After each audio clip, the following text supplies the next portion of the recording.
엄마. 결혼한 이후로 한 번도 제대로 된 밥을 해주신 적이 없어요. 마지막으로 따뜻한 밥을 먹은 게 언제인지 기억도 안 나요. 즉석밥을 전자레인지에 데워서 계란 후라이만 얹어주시잖아요. 아들이 이렇게 하소연했죠. 만약 그게 힘들다면 외식하거나 차라리 음식을 포장해 오는 게 나을 거라고 말했어요.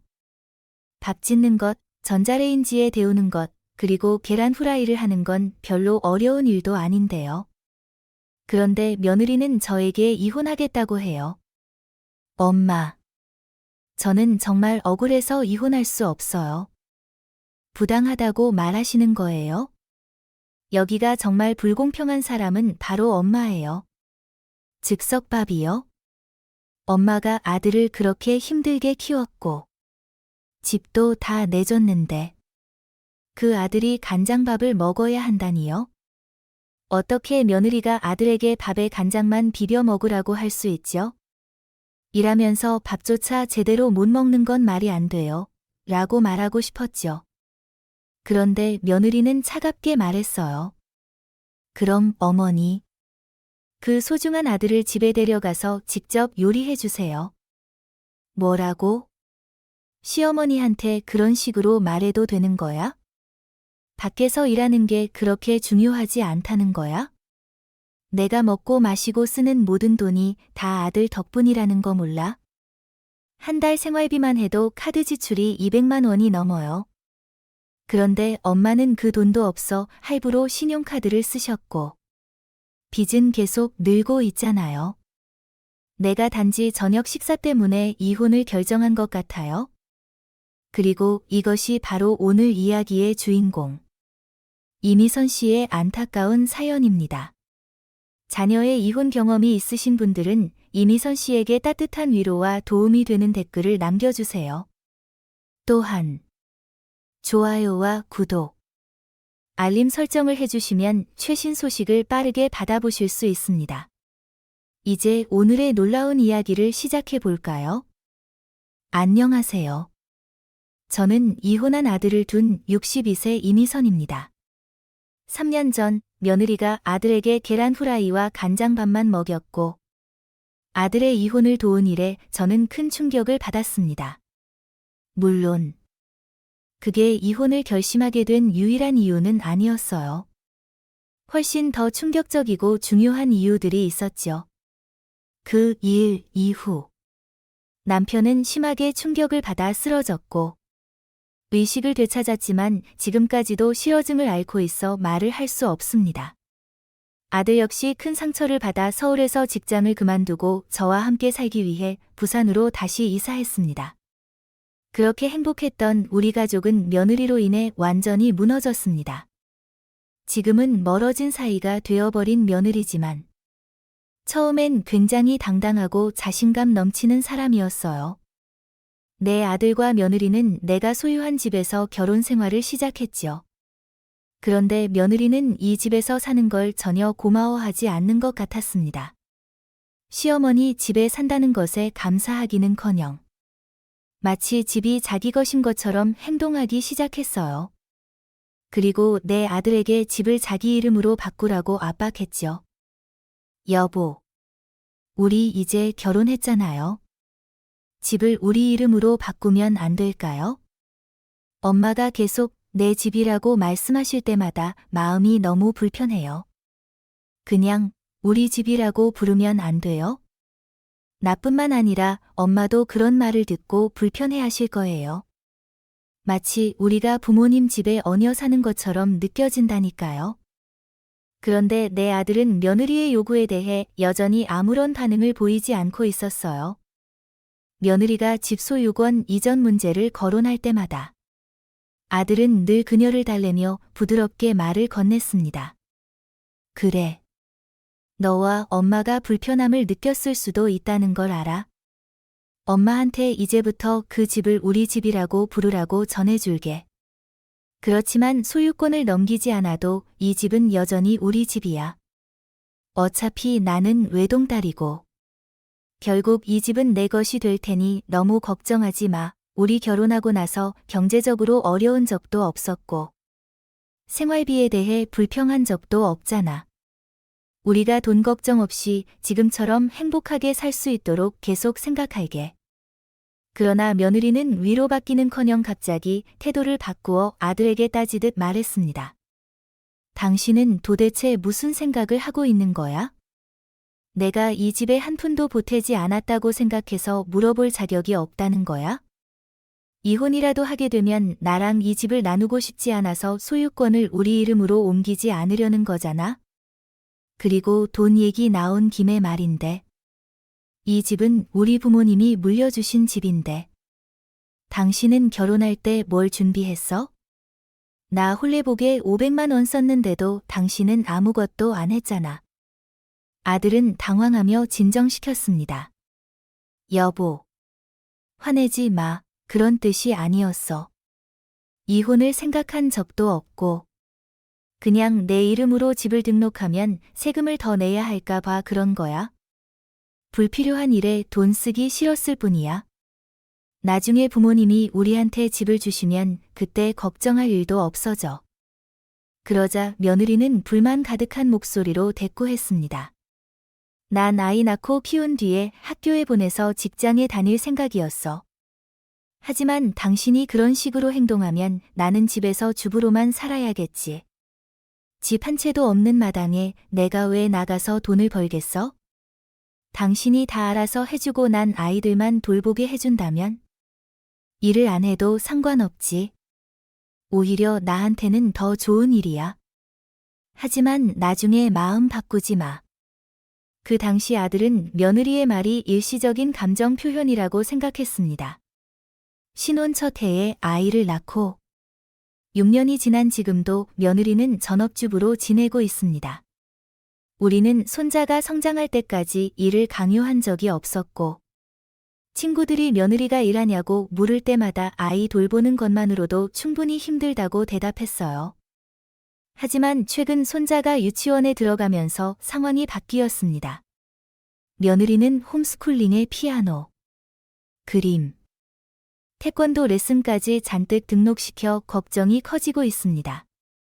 생활비는 점점 늘어가는데 우리 아들만 계속 소득원으로 남을 수는 없지 않습니까? 그래서 저는 며느리에게 조심스레 말했습니다. 이제 조최민이가 유치원에 다니니 시간이 좀 생기지 않았나요? 어제 보니까 요한 슈퍼에서 아르바이트생을 모집하더라고요. 그 돈으로 원하는 물건도 사보고 밖에서 일하면 마음도 편해지고 건강에도 좋을 거예요. 그러자 며느리는 기분 상한 듯 대꾸했습니다. 제가 집에 있으면서 아무것도 안 하고 민폐만 끼친다는 말씀이신가요? 동네 사람들이 다 아는 슈퍼에서 일하라는 건 너무 창피한 일인 것 같은데요. 저는 당황하며 말했습니다. 그런 뜻이 아니었어요. 하지만 아시다시피 아이들이 자라면 더 많은 비용이 필요해요. 민우가 혼자 벌어서는 한계가 있지 않겠어요? 아이들의 미래를 위해서도요. 엄마. 아이들이 초등학교에 들어갈 때까지 저는 계속 집에 있을 거예요. 조최민을 돌봐줄 사람이 없으면 아이가 아플지도 모르잖아요. 우리 아이가 학교 갈 때 엄마가 직장 다니면서 데려다주고 데리러 올 수 있겠어요? 아침마다 유치원에 데려다주고 저녁에는 데려오는 것도 엄마가 해주실 거죠? 그럼 엄마가 도와줄게. 엄마. 불편하게 해드릴까 봐 조심스러워서 물어보지는 못했지만 그래도 여쭤보면 분명 도움이 될 것 같아요. 그럼 당연히 도와줄 수 있지. 무슨 일인데? 사람들이 그러더라고요. 요즘은 부모가 자녀를 돌봐주지 않는다고. 만약 도와주면 100만에서 200만 원은 줘야 한다고요. 그런 상황에서 제가 돈을 벌러 나가는 게 무슨 의미가 있겠어요? 제가 번 돈은 다 엄마께 드리고 결국 저한테는 남는 게 없어요. 차라리 전문 유모를 고용하는 게 낫겠죠. 손자를 돌보고 싶지 않아서 도와달라고도 못하게 높은 돈을 요구하는 사람들이 있어요. 나는 너희 아이들을 돌보면서 돈을 받을 생각은 단 한 번도 해본 적이 없어. 너희가 얼마나 힘들게 일하는지 알면서 어떻게 돈 얘기를 할 수 있겠니? 엄마. 말을 안 해도 돈이 있으면 더 행복하실 거잖아요. 설명할 필요도 없어요. 그리고 민우한테는 아직 말 안 했는데. 저도 요즘 집에서 돈 벌려고 노력 중이에요. 엄마는 제가 얼마나 열심히 하고 있는지 아세요? 그래. 그래서 뭘 하고 있는 거야? 뭔가 공부라도 하고 있니? 아니요. 유튜브 하고 있어요. 유튜브 아시죠? 잘하면 꽤 많은 돈을 벌 수 있어요. 하지만 엄마는 이해 못 하실 수도 있겠네요. 제가 설명해도 잘 모르시니까요. 그런데 요즘은 민후 월급보다도 많이 벌 수 있는 기회가 많아요. 조금만 기다려주세요. 제가 민우보다 더 많이 벌어서 엄마한테 명품 가방도 사드릴게요. 며느리는 농담인 듯 하면서도 진지하게 말하며 아르바이트를 하라는 내 제안을 무시해버렸다. 친자식이 아닌 며느리에게 더 이상 그 문제로 얘기하는 것도 아까워서 나는 다시는 출근 문제를 언급하지 않기로 했다. 몇 달 후 나는 며느리에게 음식을 가져다 주러 갔습니다. 그녀는 방금 일어났는지 눈도 제대로 뜨지 않은 채 문을 열었어요. 집에 들어갔을 때 나는 깜짝 놀랐습니다. 마지막으로 청소한 게 언제인지 모를 정도로 바닥에는 머리카락과 흙이 가득했고 싱크대엔 설거지 안 된 접시가 쌓여 있었습니다. 그런데도 며느리는 그 모습을 부끄러워하지 않고 담담하게 말했습니다. 엄마, 어제 영상 찍느라 너무 늦었어요. 정말 피곤하네요. 조금 더 잘래요. 엄마가 음식은 냉장고에 넣어두고 TV 보면서 쉬세요. 이야기를 들어본 적 있을 거예요.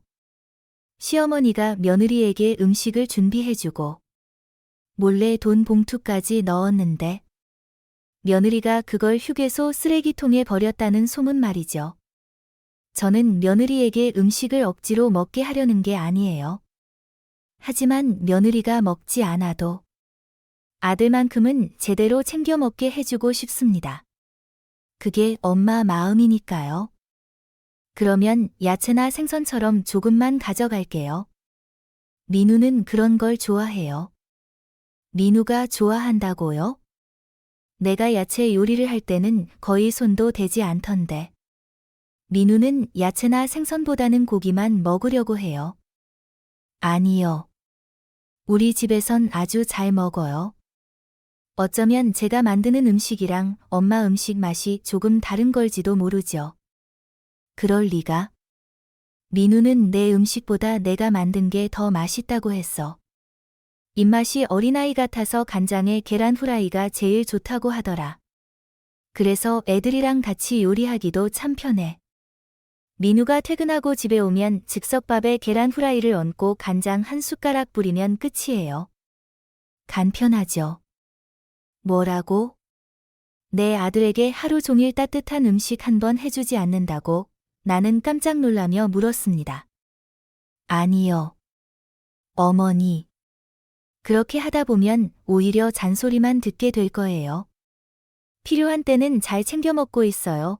며느리의 능청스러운 대답에 답답함을 느꼈지만 가끔씩은 잘 먹고 있다는 말에 조금은 마음이 놓였습니다. 그래도 아들이 간장밥만 먹는다는 생각에 마음이 아팠습니다. 그런데 며느리의 다음 말은 나를 더욱 어리둥절하게 만들었습니다. 사실 밥에 간장이랑 달걀을 비벼 먹는 게 편하지만 저도 가끔은 질리죠. 그래서 대부분 음식을 시켜 먹거나 외식해요.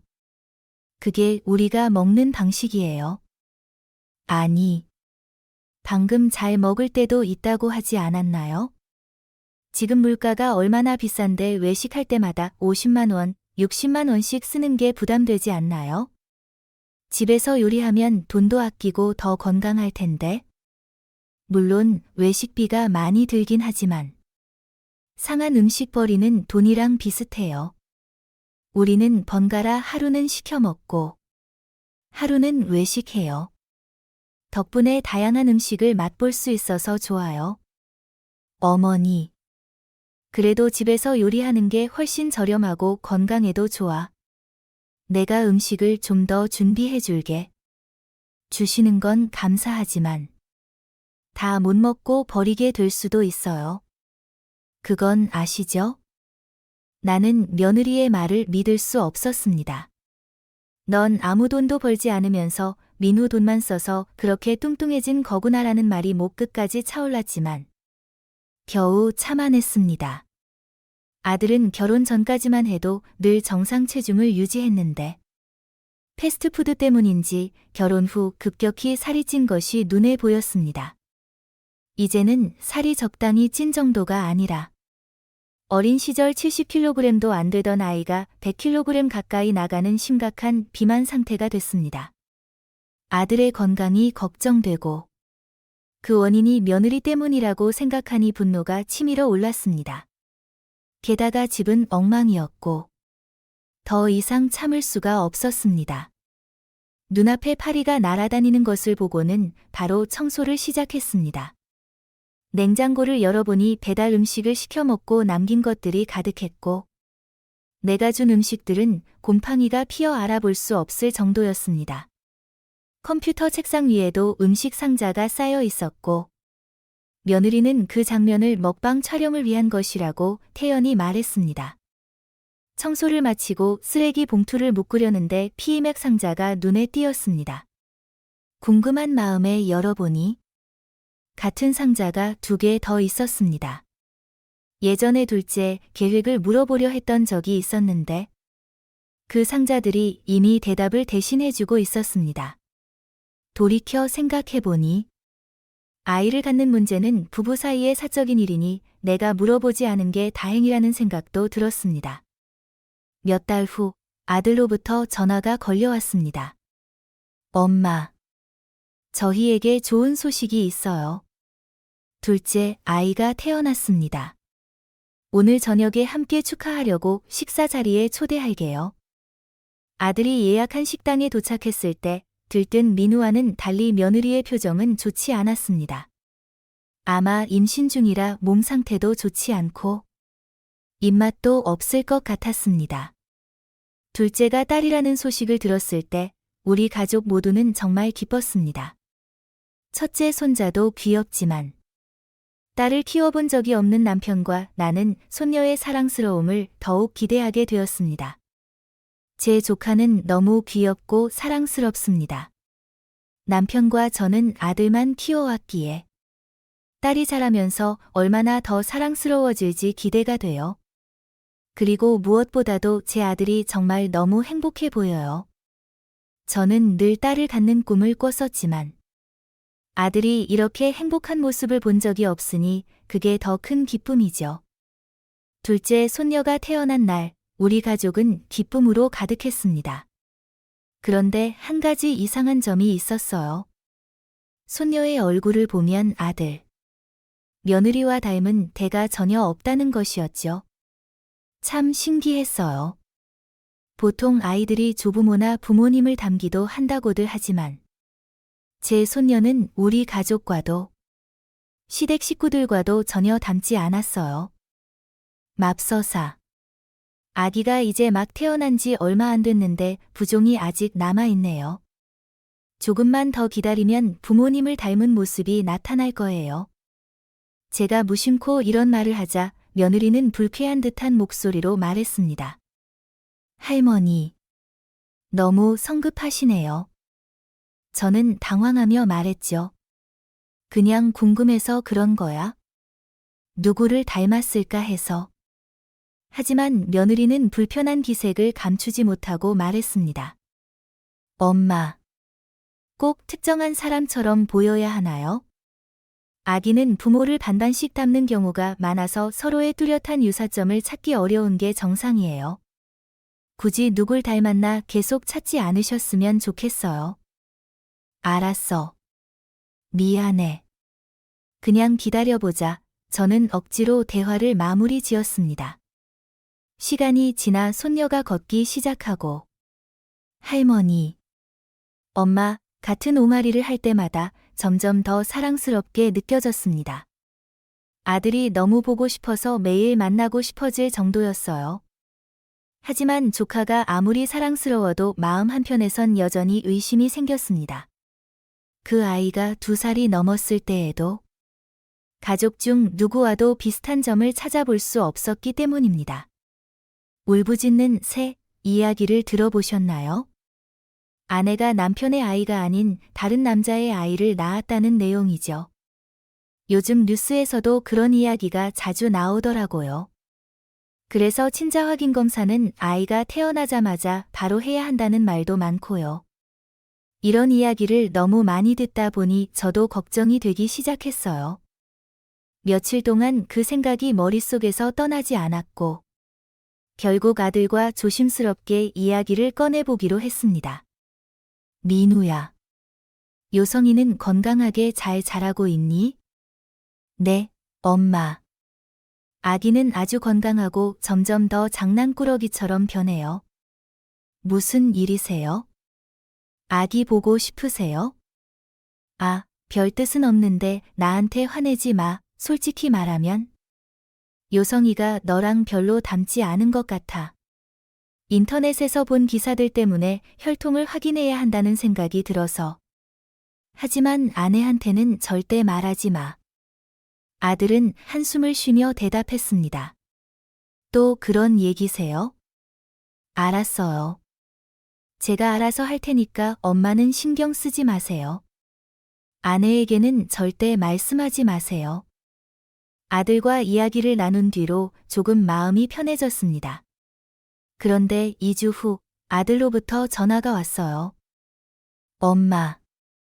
요성이는 진짜 제 아이예요. 그러니 앞으로 그런 얘기는 하지 말아주세요. 아, 정말 다행이구나. 엄마가 너무 걱정했어. 더는 그런 말 안 할게.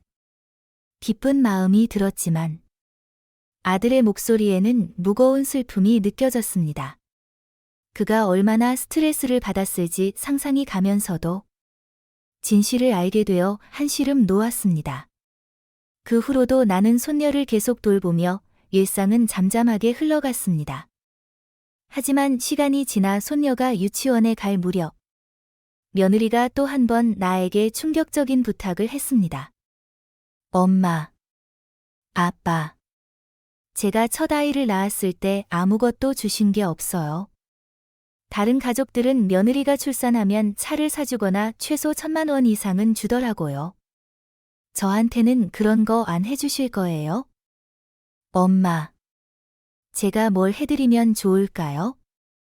유튜브를 그만두고 일하러 갈 생각인데 살이 너무 많이 쪄서 스트레스를 받고 있어요. 지금 이 몸으론 도저히 견딜 수가 없네요. 취업하기 전에 살을 좀 빼고 싶은데 제 방에서 개인 트레이너를 부르면 될까요? 며느리는 눈 하나 깜빡이지 않고 당연하다는 듯이 요구했습니다. 그녀의 지나치게 자신감 넘치는 태도에 우리는 거절할 수가 없었죠. 결국 남편은 전신 지방흡입 수술비로 800만 원을 내고 저는 다이어트 약 100만 원을 아들은 헬스장 PT비로 100만 원을 보탰습니다. 그 후 며느리는 아이들을 나에게 맡기고 전신 지방흡입을 하고 다이어트 약을 먹으며 헬스장에서 퍼스널 트레이너와 운동을 시작했습니다. 사실 그녀는 과거에도 여러 번 다이어트에 실패했지만 이번엔 돈을 많이 썼으니 본격적으로 살을 빼겠다는 의지가 강해 보였죠. 동시에 일자리도 적극적으로 찾기 시작했습니다. 2 아이를 낳으면서 그녀는 상황이 더 이상 미룰 수 없다는 절박함을 느꼈던 것 같습니다. 이렇게 우리 가족은 점차 안정된 궤도에 접어들었습니다. 남편과 저는 아들의 가족을 좀 더 안정적으로 지원해주기 위해 제 이름으로 되어 있는 집을 물려주기로 결심했어요. 민우야. 이제 아이도 2이나 됐고 며느리도 많이 변한 것 같으니 이 집을 너희 이름으로 넘겨주려고 하는데 어떻게 생각하니? 아들이 기뻐할 줄 알았는데 예상과 달리 그의 얼굴은 굳어졌습니다. 엄마. 아직 급한 건 아니에요.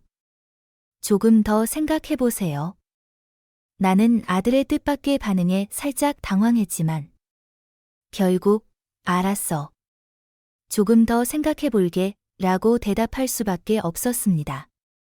사실 집을 물려주지 못하고 있는 이유는 아들의 미래가 걱정되기도 하고 무엇보다 내 절친한 친구 구호진의 경고가 계속 마음에 남아 있었기 때문입니다. 구호진은 나와 같은 동네에서 자라 결혼하고 같은 지역에서 살아왔습니다. 우리는 평생을 함께하며 기쁨과 취미를 나눴고 함께 여행도 다니며 모든 일을 공유했어요. 그런데 몇 년 전 구호진의 남편이 먼저 세상을 떠나자 그녀는 깊은 우울증에 빠졌습니다. 남편을 잃은 슬픔은 그녀의 몸까지 빠르게 쇠약하게 만들었지요. 다행히 구호진의 막내딸이 어머니를 혼자 두지 않으려고 그녀를 데려가 함께 살기 시작했습니다. 딸과 사위가 구호진을 돌보려 했지만 아픈 사람을 돌보는 일은 쉽지 않았습니다. 불과 2달 만에 그들은 지쳐갔고 구호진은 기억력 상실의 초기 증상까지 보이기 시작했지요. 결국 딸과 사위는 어쩔 수 없이 그녀를 요양원에 보내게 되었습니다. 구호진은 자신의 상황을 불평하지 않고 오히려 나를 위로했습니다. 나 걱정하지 마. 요양원에 가는 건 나 혼자만이 아니야. 요즘 요양원도 그렇게 나쁘지 않다더라. 며느리가 2주에 한 번 나를 대중목욕탕에 데려가 주기로 했어. 그때 만나서 맛있는 것도 먹고 얘기도 나누자. 알았어. 자주 찾아갈게. 너무 걱정하지 마. 하지만 구호진이 요양원에 들어간 뒤로는 한 번도 만나지 못했습니다. 어느 날 방문하려고 전화를 했을 때 구호진의 며느리가 말했어요. 어머니가 오늘 병원에 가셔야 해서 시간이 안 될 것 같아요. 나는 할 수 있는 말이 없어서 그래. 괜찮아. 다음에 보자 라고 대답할 수밖에 없었죠. 앞으로 자주 찾아뵙겠습니다. 나는 그렇게 다짐했지만 요양원을 방문했을 때는 복도에 가림막이 쳐져 있어 구호진과 고작 30분밖에 대화를 나누지 못했습니다. 그 30분은 너무나도 빨리 지나갔죠. 어느 날 면회 시간이 끝나자 저는 일어서야 했고 구호진은 흐느끼며 나를 붙잡고 애원했습니다. 제발 나를 데려가 줘. 그녀의 울음소리는 엘리베이터까지 퍼졌고 나는 눈물을 닦으며 마치 가슴이 찢어지는 듯한 아픔을 느꼈습니다. 1층에 도착하니 간호사가 다가와 나에게 말을 걸었습니다. 실례지만 김구진 씨의 친구 맞으시죠? 사실 그녀의 자녀들이 부탁한 메시지를 전해드려야 할 것 같아요. 이제 더 이상 그녀를 방문하지 않으셨으면 한다고요. 구진 부인께서 자꾸 집에 가고 싶다고 아이들에게 전화를 하신다고 해요. 특히 언니가 다녀가신 뒤엔 더 울음을 터뜨리셨다네요. 가족들이 그만큼 힘들어하니 방문을 삼가달라고 부탁드리고 싶어요. 그 말을 듣고 저는 더 이상 구호진을 만나러 갈 수 없었습니다. 이후로도 구호진이 주말마다 이번에 오실 수 있나요? 라고 문자를 보낼 때마다 가슴이 아팠지만 그 사실을 전할 용기가 나지 않았습니다. 그래서 대신 거짓말을 했죠. 손자를 돌봐야 해서 몸이 아파. 좀 더 나아지면 꼭 찾아갈게. 여러 번 거절을 반복하자. 구호진은 무언가를 눈치챘는지 더는 방문 여부를 묻지 않았습니다. 그러던 어느 날 구호진에게서 장문의 메시지가 도착했습니다. 미소엔. 나한테 더 이상 오지 말라는 거 내 아들이 말한 거지? 간호사들이 하는 이야기를 우연히 듣고 그 이유를 알았어. 처음엔 내가 나를 만나는 게 지겹고 피곤해서 그럴 줄 알았고 그래서 한동안 너한테 화가 났었어. 넌 밖에서 자유롭게 살고 있는데 나는 여기에 갇혀 있으니 그게 너무 부러웠어. 정말 미안해. 내가 너를 오해하고 비난한 걸 용서해줘.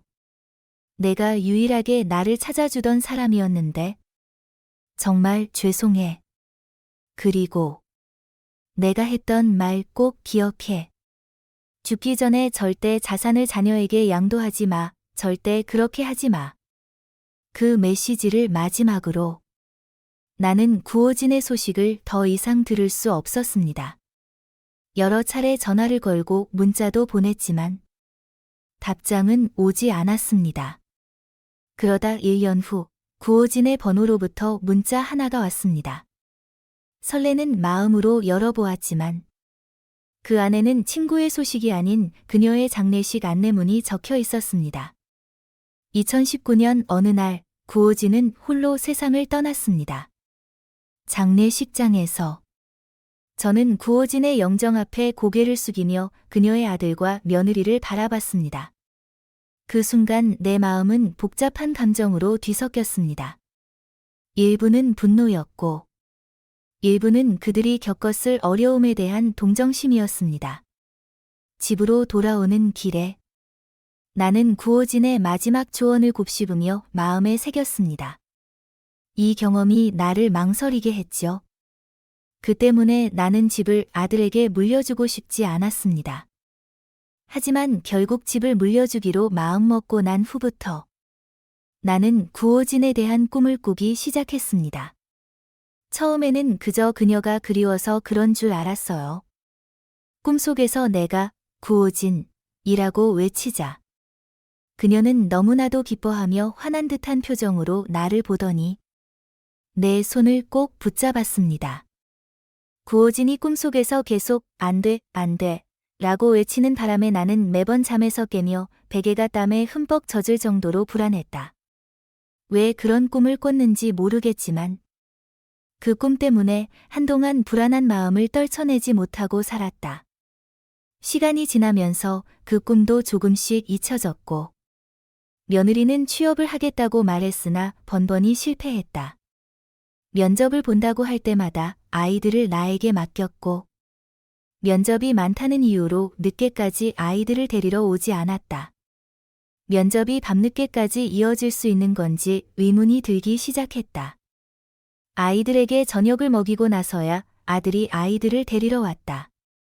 그때부터 나는 아들의 표정에서 조금씩 긴장과 불안을 느낄 수 있었다. 그러던 어느 날 아들은 엄마, 일주일 동안 아이들을 돌봐주세요 라며 아이들을 다시 맡기고 떠났다. 그 일주일이 지나고 나서 우리 가족은 끔찍한 사건을 마주하게 되었다. 어디 가시는 거예요? 엄마는 집에 계신데. 이렇게 아이들을 혼자 두고 나가세요? 집에 있을 생각이 없으면 차라리 취업 준비를 그만두는 게 낫겠어요. 아들은 아내가 늦게 들어오는 날이 잦아지자 그녀를 의심하기 시작했다고 했다. 몇 번이나 불편한 마음을 애써 무시하려 했지만 결국 아내의 지속적인 늦은 귀가로 인해 갈등은 피할 수 없었다. 아들은 분노 끝에 며느리의 카드와 자동차 열쇠를 압수했다. 의심스러운 마음에 차량 블랙박스를 확인한 아들은 아내가 다른 남자를 만나고 있는 모습을 발견했다. 며느리는 면접 준비를 도와준 사람일 뿐이라며 화를 냈지만 아들은 그 말을 믿지 않았다. 다음 날 그는 직장에 휴가를 요청하며 일주일 동안 아이들을 돌봐줄 것을 다시 부탁했다. 지난 금요일 아들은 아내가 그 남자와 모텔에서 손을 잡고 있는 장면을 목격하고 증거로 사진을 찍었다. 내가 아무것도 모른다고 생각했어? 너는 내 인생이 내가 원하는 대로 흘러가고 있다고 믿었겠지. 하지만 너는 그게 정말 행복하다고 느끼니? 요성이 내 자식이 아니라는 사실을 알았을 때 하늘이 무너지는 것 같았어. 하지만 나는 사랑으로 그 아이를 내 자식처럼 키울 수 있다고 생각했어. 그게 내 운명이라고. 최선을 다해 돌보겠다고 스스로 다짐했지. 그런데 너는 나를 배신하며 계속 역겨운 짓을 하고 있잖아. 지금 제가 바람을 피웠다는 말씀인가요? 단지 면접을 보러 가는 것뿐인데. 어떻게 그런 의심을 하실 수 있죠? 결혼에 대한 자신감이 없는 건가요? 왜 이런 말을 듣고 있어야 하죠? 이 아이가 당신과 너무 닮은 것 같은데요? 이 소녀의 귀를 보세요. 당신 귀와 똑같이 살짝 기울어져 있잖아요. 게다가 그의 손가락도 당신 것처럼 하얗잖아요. 왜 계속 변명하려고 하니? 내가 바보라고 생각해? 이렇게 명백한 증거가 있는데 왜 계속 논쟁을 벌이려 해? 아들은 말이 끝나자마자 서류가 가득 든 봉투를 며느리 얼굴에 던졌다. 며느리는 여전히 불륜을 부인했지만 친자 확인 결과와 모텔 사진을 보고는 더 이상 아무 말도 할 수 없었다. 나는 이 상황을 받아들이고 계속 나아가려고 했지만 이제 더 이상 참을 수가 없었어. 너의 인생을 망치고 싶어도 한국 법은 그걸 허락하지 않지. 그러니 이혼만 요구한 게 너한테는 행운이겠지. 이혼이라는 말을 들은 며느리는 무릎을 꿇고 아들의 발을 붙잡으며 눈물로 용서를 빌었지만 이미 모든 것이 너무 늦어버린 상황이었다. 너도 그 사람과 똑같아. 정말 최선을 다했다고 생각하겠지. 하지만 이렇게 확실한 증거 앞에서 내가 바보라고 생각했니? 아들은 그 말을 끝으로 며느리의 얼굴에 서류 봉투를 던졌다. 처음에는 며느리가 불륜을 강하게 부인했지만 DNA 검사 결과와 모텔 출입 사진을 보고 더 이상 아무 말도 할 수 없었다. 그냥 아무 일도 없었다는 듯이 넘길 수는 없어요. 너무 괴롭고 답답해서 견딜 수가 없었죠. 그녀의 삶을 더 나쁘게 만들려고 온갖 방법을 다 써봤어요. 하지만 이 나라에서는 그녀를 완전히 무너뜨릴 방법이 없더군요. 그러니 내가 이렇게 원만한 이혼을 요구한 것을 당신은 큰 축복으로 생각해야 할 겁니다. 이혼이라는 말을 들은 며느리는 무릎을 꿇고 아들의 다리를 붙잡고 울며 애원했지만 모든 것은 이미 너무 늦어버렸다. 민우야. 얘야. 어쩌면 좋니? 엄마가 너무 속상해서 더는 참을 수가 없구나. 내 불쌍한 아들아. 처음에는 어머니도 아들의 말을 믿지 않았지만 어느 날 채린이의 얼굴을 보다가 어머니는 갑자기 직감적으로 뭔가 잘못됐다는 생각이 들었다. 그리고 불안이 걱정으로 바뀌었다. 그 남자가 누구였는지 아세요? 아내를 위해 PT 패키지를 사준 헬스장 트레이너였습니다. 둘은 온라인 채팅방에서 처음 만났다고 하더군요. 그 PT 비용도 제가 지불했었죠. 그 후 아들은 결국 며느리와 이혼하게 되었다. 불륜 사실을 알게 된 순간부터 이혼 절차를 마무리하기까지는 약 3년이 걸렸다. 친자관계가 아님을 확인하는 소송은 6개월이나 소요되었고 그 남자를 상대로 한 손해배상 청구 소송은 무려 2년이 걸렸다. 이제 아들은 손자를 키우고 며느리는 손녀를 돌보고 있다. 조카에 대한 의심이 없었다면 원래 계획대로 집은 아들에게 상속되고 그 일부는 며느리에게도 돌아갔을 것이다. 그러나 불행이 닥치기 전에 모든 것을 알게 된 것이 얼마나 다행인지 모른다.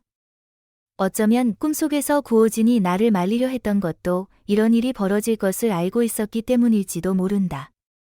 3년이 지난 지금도 아들은 술을 마실 때면 가끔 요성이라는 말을 하곤 한다. 그 아이는 아무 죄가 없다며 그저 행복하게 잘 살길 바랄 뿐이라고 말한다. 우리 가족을 휩쓸었던 폭풍은 지나갔지만 나는 우리 아들이 앞으로도 강하고 품위 있게 살아갈 것이라 믿는다. 앞으로 우리 가정의 기쁨과 행복만 가득하길 매일 기도하고 있습니다. 오늘 영상은 여기서 마치겠습니다. 영상이 마음에 드셨다면 좋아요와 구독, 그리고 주변 분들에게 공유 부탁드립니다. 다음 영상에서 다시 만나요. 감사합니다.